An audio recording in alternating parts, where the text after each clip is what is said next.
Assalamualaikum warahmatullahi wabarakatuh. Perkenalkan, saya Novan Bayu Setiawan dari Universitas Mercubuana, kelas Bahasa Indonesia. Di sini saya akan menjelaskan tentang tugas besar 2 tentang fakir bahasa Indonesia dengan subtitle yaitu mudarnya penggunaan bahasa Indonesia di kalangan remaja. Untuk daftar isinya di sini ada latar belakang, pembahasan, kesimpulan, saran, dan daftar pustaka. Latar belakangnya di sini adalah era globalisasi dan kemajuan teknologi di Indonesia. Kita yang lebih cepat berkomunikasi dengan berbagai daerah di Indonesia dengan menggunakan media sosial. Ini menunjukkan fenomena baru khususnya untuk bahasa gaul, yaitu ada bahasa Jaksel atau kita kenal dengan bahasa dari anak-anak remaja Jakarta Selatan. Bahasa ini banyak dimodifikasi, banyak menggunakan kosakata yang tidak ada di KBBI. Ini juga udah menjamur ya, jadi udah banyak sekali yang menggunakan bahasa ini. Kemudian untuk pembahasannya, ini untuk pengertian bahasa gaul ya, menurut Mulyana, yaitu tahun 2008 sejumlah kata atau istilah mempunyai arti khusus, unik, menyimpang atau bahkan bertentangan dengan arti yang lazim ketika digunakan oleh orang-orang subkultural tertentu. Ini termasuk ya subkultural di sini kayak remaja Jakarta Selatan lah, kita anggap seperti itu. Kemudian menurut Nur Hasanah dalam Swandi tahun 2017 bab 4, bahasa gaul adalah bahasa yang merupakan perkembangan atau modifikasi dari berbagai macam bahasa termasuk bahasa Indonesia, sehingga bahasa gaul tidak memiliki sebuah struktur bahasa yang pasti. Ya, ini untuk bahasa Jaksel sendiri termasuk juga di dalam pengertian ini, karena strukturnya nggak ada yang baku dan kata-katanya pun tidak ada pedoman khususnya. Jadi untuk bahasa Jakarta Selatan ini memiliki ciri yaitu menggunakan sisipan istilah bahasa asing. Jadi di sini bahasa Indonesia disisipi dengan bahasa Inggris, disisipi bahasa, ada yang disisipi bahasa Perancis juga sih. Tapi di sini bahasa yang disisipi ini tidak sesuai dengan sisipan yang sesuai KBBI. Kemudian penggunaan bahasa dengan singkatan, ini singkatannya tidak disetujui juga di KBBI ya. Jadi asal buat aja, asal pakai, jadi hanya untuk mempermudah. Kemudian pencampuran bahasa dengan bahasa Jakarta asli, yaitu bahasa Betawi, itu penggunaan kata-kata lo gue gitu. Kemudian ada penggunaan istilah bahasa Indonesia yang kurang familiar. Ini bahasa-bahasa yang banyak digunakan juga, jadi kayak penggunaan kata-kata yang jarang dipakai gitu. Untuk pengaruh bahasa gaul ini terhadap bahasa Indonesia, yang pertama ini dampak negatifnya yaitu eksistensi bahasa Indonesia terancam terpinggirkan oleh bahasa gaul ya, karena kita banyak yang pakai bahasa gaul dibanding dengan bahasa Indonesia yang resmi, sudah tentu eksistensinya tertinggal ya, itu ancamannya. Kemudian menurunnya derajat bahasa Indonesia karena tertinggalkan itu ya, derajat di mata bangsa Indonesia ini seperti menurun.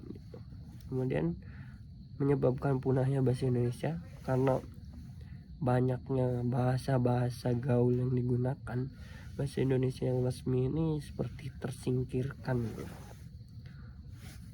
Lalu untuk dampak positifnya ya, kita jadi lebih kreatif, memiliki banyak bahasa, dapat bergaul dengan berbagai macam khalayak ramai, kemudian memperkaya kosakata baru walaupun kosakatanya belum tentu sesuai dengan KBBI. Ini juga memperkaya pengetahuan kita ya.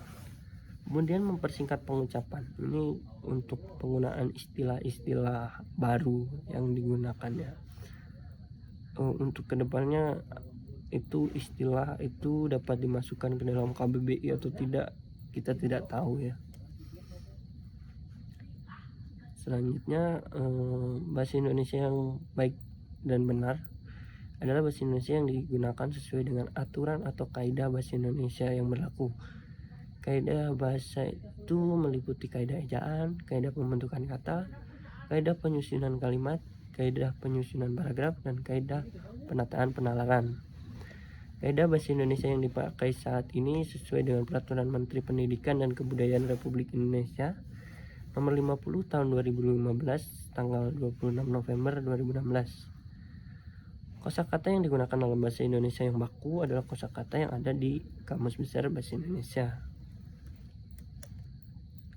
Untuk sejarahnya, bahasa Indonesia ini sudah diakui sejak 28 Oktober 1928 saat Sumpah Pemuda itu sudah berikrar bahwa bahasa Indonesia adalah bahasa persatuan. Kemudian setelah merdeka diresmikan melalui Undang-Undang 1945 di dalam bab 15 pasal 36 yang menyatakan bahwa bahasa Indonesia sebagai bahasa negara yang resmi. Lalu untuk turunannya ada Undang-Undang Nomor 24 Tahun 2009 tentang bendera, bahasa, lambang negara, dan serta lagu kebangsaan. Di dalam undang-undang ini saya menyoroti untuk pasal 39, yaitu bahasa Indonesia wajib digunakan dalam informasi melalui media massa. Ini tentunya media sosial juga masuk di dalamnya ya.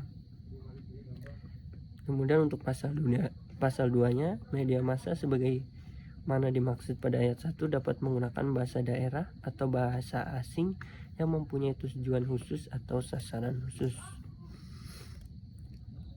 Dari pembahasan ini kesimpulannya yaitu bahasa gaul di kalangan remaja dapat diambil kesimpulan bahwa banyaknya masyarakat Indonesia menggunakan bahasa gaul. Singkatan-singkatan dalam komunikasinya sehari-hari adalah penyimpangan dari penggunaan bahasa Indonesia dengan baik dan benar. Hal ini dapat menghambat pertumbuhan dan perkembangan bahasa Indonesia.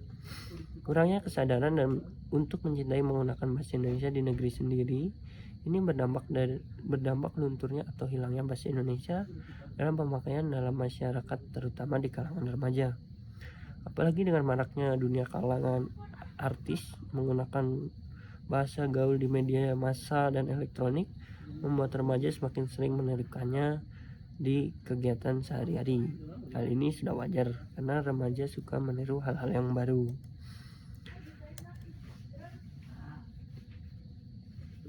Selanjutnya sarannya yaitu sebagai bentuk rasa cinta terhadap tanah air dan sebagai penghormatan kepada para pahlawan yang telah memperjuangkan bahasa kita, sudah semestinya kita menjaga dan melestarikan, menjunjung tinggi bahasa persatuan bahasa Indonesia dengan cara menggunakan bahasa Indonesia yang baik dan benar dalam kehidupan sehari-hari. Materi ini saya ambil dari jurnal Pudarnya Penggunaan Bahasa Indonesia di Kalangan Remaja dari Asruni dan kawan-kawan, Jurnal Fakultas Sastra Universitas Muslim Indonesia, kemudian Undang-Undang Republik Indonesia Nomor 24 Tahun 2009, lalu dari Jurnal Penggunaan Bahasa Gaul Jaksel di Kalangan Remaja Jakarta terhadap Perkembangan Bahasa Indonesia dari Dinda Nabila dan kawan-kawan, Universitas Negeri Syarif Hidayatullah Jakarta. Kemudian yang terakhir saya mengambil dari Peraturan Menteri Pendidikan dan Kebudayaan Republik Indonesia Nomor 50 Tahun 2015, tanggal 26 November 2016. Sekian presentasi dari saya. Apabila ada kurangnya mohon maaf.